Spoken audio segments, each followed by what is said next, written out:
We launched Project Alive in June 2015, and it's a social media-based fundraising and awareness campaign to fund gene therapy research in Hunter syndrome. And it's based on an experience with my son's kindergarten teacher. She sent home a picture, and it said, "When I grow up," and he was holding a chalkboard that said fireman, that he wanted to be a fireman. And all I wanted was for him to be alive, to grow up. And that kind of resonated with me for a couple years, and finally I said, we need to do something with this. And this resonates with people who want to see their kids grow up to be something that they dream about.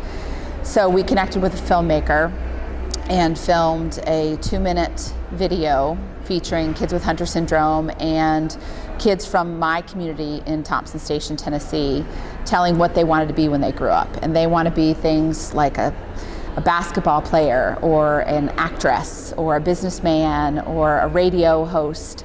But the boys with Hunter syndrome just want to be alive. And I think that resonates with people. And so we engaged in a campaign to raise awareness about Hunter syndrome, but also to raise funds to support our gene therapy project. So we're close to a clinical trial, but if we got enough people to just give $1, $5, $10, we could fund what is in essence a cure for Hunter syndrome. The interesting thing is that it's the creativity that is inspired by being pressed by death. Basically, when you look death in the face and say, I'm going to do something about this, you tend to think outside the box. So it's really exciting, and we've generated a lot of celebrity support for that. 2 to 3 years ago, a group of Hunter syndrome parents engaged with some researchers at Nationwide Children's Hospital who had been doing gene therapy research for similar diseases, Sanfilippo syndrome, which is MPS III. And we started the conversation about doing gene therapy research in Hunter syndrome. We worked with them to get the mice models and to fund the research, the preclinical research at that point. Right now, we've done a lot of mouse studies and have treated 3 different cohorts of mice and are very far along the preclinical research and are getting ready to fund our toxicity study and prepare for a pre-IND meeting with the FDA.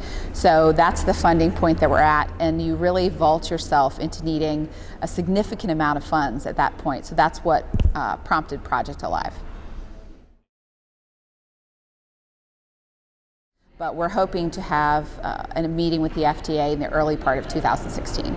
We even have more things coming down the pike. So actually, I wrote a song with a #1 songwriter in Nashville called Alive, and that's going to be released sometime this fall. It's been recorded already. And so we're really excited about that, because being from Nashville, it's a country song.